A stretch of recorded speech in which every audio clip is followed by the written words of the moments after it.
Happy New Year, outdoor ladies and gentlemen. I'm sure you've got your New Year's resolutions figured out by now. Maybe you want to quit smoking or get in shape or whatever other cliche resolutions you've come up with. But let me suggest a resolution to you. How about, instead of one of those other resolutions that you probably make every year, how about you set a resolution to learn a new habitat management goal in 2018? Now let me just take that a step further and suggest that new skill you learn be learning how to trap predators. Now we talked about coyote hunting last week or the week before. I can't remember. I wrote 2017 on everything at work today. But hunting predators, it can help, but the number of predators you can remove from your property learning how to trap effectively is just exponentially higher. And if you can lower that predator population, the number of turkey poults and fawns that you see will just drastically increase. Now, since you're going to make this your resolution, maybe, let me give you some advice on how I learned something completely new. Now, the first thing I do is learn what not to do. So, here we go. These are 5 very common beginner predator trapping mistakes. Now, the first mistake is a very easy one to make. It is using way too much lure and or bait. Think of this mistake like using too much cologne or perfume. Have you ever walked by somebody who smells like they just bathed in whatever cheap stuff their grandma got them for Christmas? You ladies could probably relate a little more than the guys can on this. Some dude comes up to you in the bar or whatever just reeking of, I don't know, probably like Axe body spray. No offense to you if you use Axe body spray. Actually, a little bit of offense. You probably should just stay away from that stuff. 1, 2 squirts, maybe that should do it. Actually, you know what? Let's just do a bunch of it.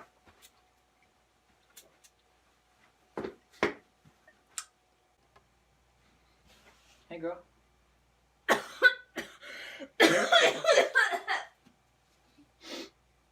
Damn it, Grandma.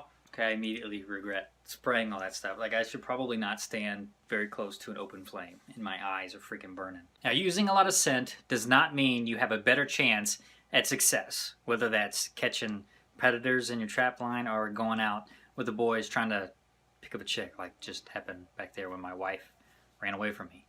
I would run away from me too. That stuff smells bad. But usually using too much scent means all you're going to really guarantee is that you're going to have an empty trap line. Now, usually the first question somebody that's just getting into trapping or is just interested in getting into trapping is, what baits or scents do you use? But that is nowhere near as important as where and how do you set your trap lines. That should be the first question you ask somebody when asking for advice on trapping. Baits and scents should be thought of as an aid to your trapping setup, not the most important factor. And when you get to putting out your baits and scents, remember, less is more. You want to entice them, not overwhelm them. The second beginner mistake is not setting up your trap lines where multiple habitat features intersect. Coyotes and other predators will take the path of least resistance, just like any other animal. What you're looking for are travel corridors. More specifically, you're looking for places where travel corridors or any other habitat features intersect, where they come together, and that point is what you want to focus on. So look for places like where the end of a fence meets a road, or ditches, culverts, the edges of fields. Any place that has multiple of those features is a great place to set a trap. Now think of those habitat features as highways. Each highway that intersects increases your chances of trapping a predator. Now the third trapping mistake is not paying attention to the predominant wind direction. You should be placing your traps upwind of the travel corridors that you've identified. Placing your traps with the baits and scents upwind drastically increases your chances of success. Now, if you're having trouble identifying the predominant wind, or maybe you're in an area that kind of swirls a bit, place multiple sets for different wind directions. This ensures you have a good setup no matter what happens. And you never know, you might get lucky with a double. Now, the fourth beginner mistake is a little more technical than the other ones. You are setting your traps with little or no pan tension. Now, pan tension is the amount of weight it takes to set that trap off. Now, you might think that having low pan tension, making that trap very sensitive, would be a good thing. However, if the coyote or other predator doesn't have to put much weight down and to set that trap off, it could easily pull its paw out of reach and escape that trap. You should set your pan tension to around 4 pounds. This requires enough weight that coyote or other predator has to commit to that step.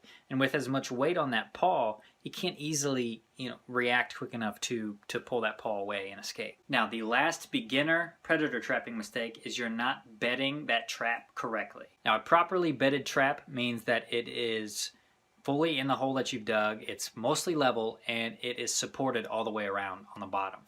That way it cannot shift or wobble, and if it does, you run the risk of the trap not going off, or that coyote or other predator realizes there's something there and you scare it away, and from now on that coyote or whatever is going to be much harder to catch. Take the time to make sure everything is seated properly before you call that set done.